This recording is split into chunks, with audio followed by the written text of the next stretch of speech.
क्या अखिलेश यादव माफी मांगेंगे? क्या डिंपल यादव माफी मांगेंगे?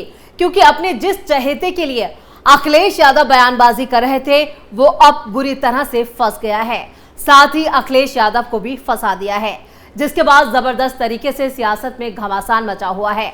आपको याद होगा कन्नौज का वो नवाब सिंह जिसके लिए समाजवादी पार्टी लगातार बयानबाजी कर रही थी, उसे बेकसूर बता रही थी, लेकिन अब तो साबित हो गया है कि वो गुनहगार है। तो क्या है पूरी कहानी और नवाब सिंह की कुंडली, सब कुछ आपको बताते हैं। नमस्कार, मैं हूं आपके साथ परवीन शेख और आप देख रहे हैं कैपिटल टीवी की स्पेशल स्टोरी। नवाब सिंह ने अखिलेश यादव को फंसा दिया, क्या माफी मांगेंगे सपा सुप्रीमो अखिलेश यादव? तो उत्तर प्रदेश की सियासत में उस वक्त उथल पुथल मच गई जब कन्नौज नाबालिग दुष्कर्म कांड में नया खुलासा हुआ।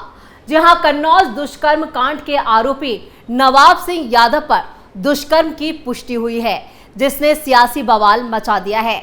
दरअसल नाबालिग की तरफ से दुष्कर्म का आरोप लगाए जाने के बाद आरोपी को गिरफ्तार किया गया था। पीड़िता की शिकायत के बाद नवाब सिंह यादव के डीएनए सैंपल को लेकर जांच के लिए भेजा गया था।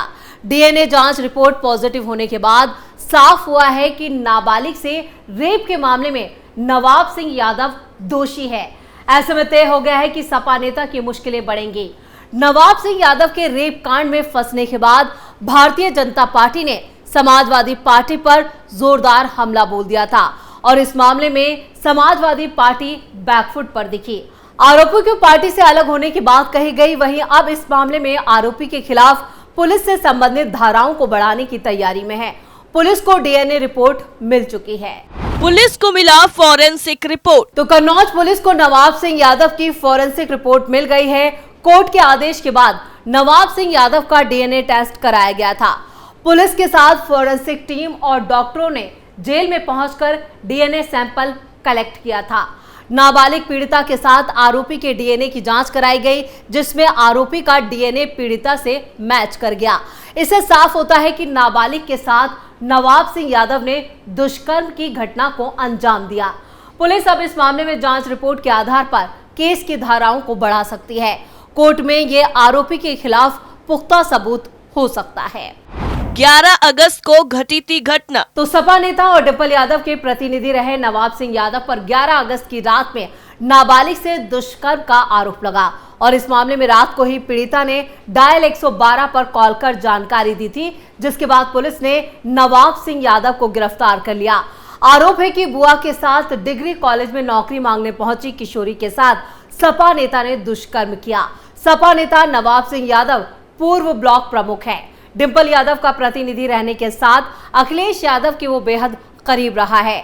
पुलिस ने 11 से 12 अगस्त की रात करीब 2 बजे नवाब सिंह को उनके चौधरी चंदन महाविद्यालय से अरेस्ट किया। अब डीएनए टेस्ट में सैंपल मैच करने के बाद नवाब सिंह यादव पर आरोप पुख्ता हो चुके हैं। नवाब सिंह यादव पर कन्नौज में 15 केस। जानकारी के मुताबिक कन्नौज में नवाब सिंह यादव की इमेज एक दबंग की है। पूरे इलाके में उसका रसूख है।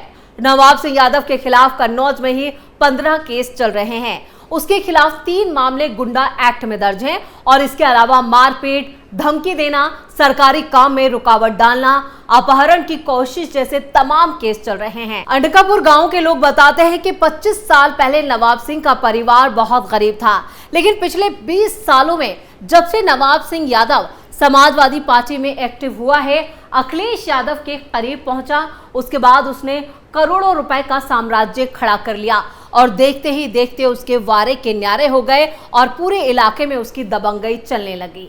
300 करोड़ की संपत्ति का शक। सिर्फ कन्नौज में नवाब सिंह यादव के पास 2 मकान, 1 डिग्री कॉलेज और एक आलीशान होटल है, जिसकी कीमत 70 करोड़ रुपए के आसपास है। खबरें यह भी है कि नोएडा में भी नवाब सिंह यादव ने एक 5 स्टार होटल में अपना पैसा इन्वेस्ट किया है।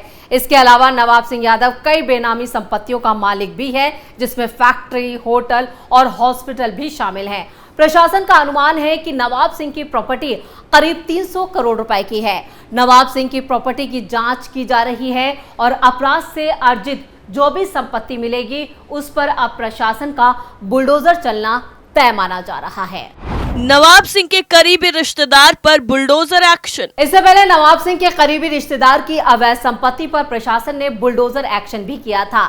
तिरवा में बने बांके बिहारी कोल्ड स्टोरेज की बाउंड्री वॉल, जो कि 450 वर्ग मीटर सरकारी जमीन पर बनी थी, उसे ढहा दिया गया था, जिसको लेकर पहले नोटिस दिया गया था 7 दिनों में अवैध कब्जा हटा लिया जाए। लेकिन जब कब्जा नहीं हटा तो कोल्ड स्टोरेज की दीवार को कुछ ही मिनटों में ढहा दिया गया। बीजेपी ने अखिलेश यादव को घेरा। डीएनए की पुष्टि होने के बाद भारतीय जनता पार्टी ने पूर्व मुख्यमंत्री और सपा मुखिया अखिलेश यादव पर जोरदार हमला बोल दिया है। बीजेपी प्रवक्ता आलोक अवस्थी ने कहा है कि क्या श्रीमान अखिलेश यादव माफी मांगेंगे? जिस नवाब ब्रांड को बचाने के लिए अखिलेश यादव तमाम हथकंडे अपना रहे थे, वो डीएनए टेस्ट और नार्को टेस्ट कराने की मांग कर रहे थे। आज उस नवाब ब्रांड का डीएनए मैच कर गया है। अब उस बलात्कारी को बचाने के लिए अखिलेश यादव क्या कहेंगे? इसके साथ ही आलोक अवस्थी ने कहा है कि मोहित खान ने अयोध्या की नाबालिग बेटी के साथ बलात्कार किया और गर्भ ठहरा दिया। उसकी रिपोर्ट भी आने वाली है। उन्होंने कहा कि अखिलेश की पार्टी का जो पुराना स्टैंड रहा है, बलात्कारियों को लेकर कहते थे कि लड़के हैं, लड़कों से गलती हो जाती है। दूसरी आरोपी पीड़िता की बुआ। इस केस में पुलिस ने पीड़िता की बुआ को भी आरोपी बनाया है। बुआ पर आरोप है कि वो लड़की को नवाब सिंह के पास ले गई थी। जब सपा नेता पीड़िता के साथ दरिंदगी कर रहा था तो बुआ कमरे के बाहर ही खड़ी थी। पीड़ित लड़की ने बुआ से बचाने को कहा तो वो चुपचाप रही। पीड़िता के आरोप के बाद पुलिस ने बुआ को भी अरेस्ट कर लिया था। आरोपी बुआ ने शुरुआत में पुलिस को काफी गुमराह करने की कोशिश की। उसने आरोप लगाया कि समाजवादी पार्टी के नेता को ही फंसाया जा रहा है। कौन है कन्नौज के मिनी सीएम कहे जाने वाले नवाब सिंह? आखिर ये नवाब है कौन, जिन्हें समाजवादी पार्टी के राज में कन्नौज का मिनी सीएम कहा जाता था? 25 साल से अखिलेश यादव के साथ साई की तरह रहे नवाब सिंह कन्नौज में डिंपल यादव के सांसद के जो कार्यकाल था उसमें राइट हैंड भी रहे। चलिए बताते हैं इनकी पूरी कहानी। कन्नौज जिले के कटरी के अंडगापुर गांव से ताल्लुक रखने वाले नवाब सिंह यादव ने छात्र राजनीति से अपने करियर की शुरुआत की। वो कन्नौज के कॉलेज में छात्र संघ की राजनीति में सक्रिय थे। साल 1997 में वो समाजवादी पार्टी के छात्र संगठन लोहिया वाहिनी से जुड़े। पार्टी ने उन्हें लोहिया वाहिनी जिला अध्यक्ष बनाया और इस बीच 1999 में अखिलेश यादव कन्नौज से अपना पहला चुनाव उन्होंने लड़ा। नवाब उनके संपर्क में आ गए। राजनीति का ककहरा सीख रहे अखिलेश यादव ने स्थानीय स्तर पर सक्रियता रखने और जमीन पर जनता से जुड़ाव रखने के लिए युवाओं की एक बड़ी टीम बनाई। लोहिया वाहिनी जिला अध्यक्ष होने के नाते नवाब सिंह यादव उसमें अहम भूमिका निभा रहे थे। धीरे धीरे वो अखिलेश यादव के करीबी नेताओं में भी शुमार हो गए। साल 2006 में वो कन्नौज सदर सीट से ब्लॉक प्रमुख चुने गए। हालांकि 2007 में मायावती के मुख्यमंत्री बनने के बाद नवाब सिंह यादव के खिलाफ धमकी, हत्या की कोशिश, वसूली, अपहरण जैसे मामलों में कई मामले दर्ज किए गए।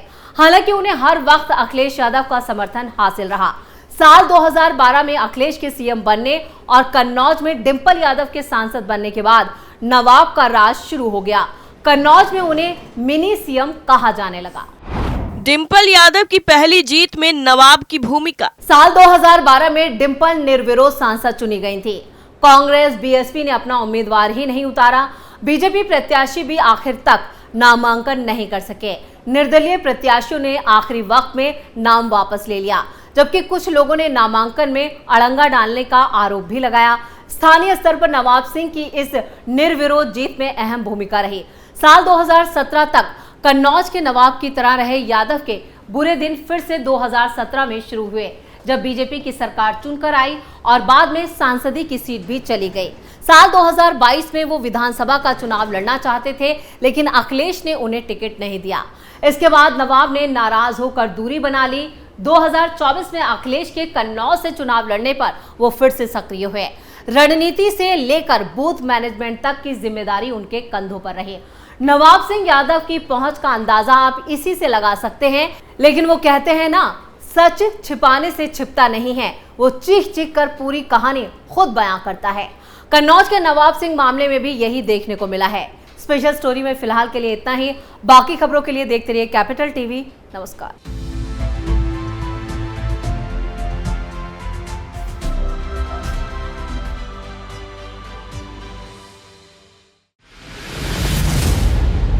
मैं राजनीति करता नहीं, पर राजनीति को बहुत गहरे तक समझता हूं। मैं लोगों के बीच रहता हूं, लोगों के मन को अच्छे से जानता हूं।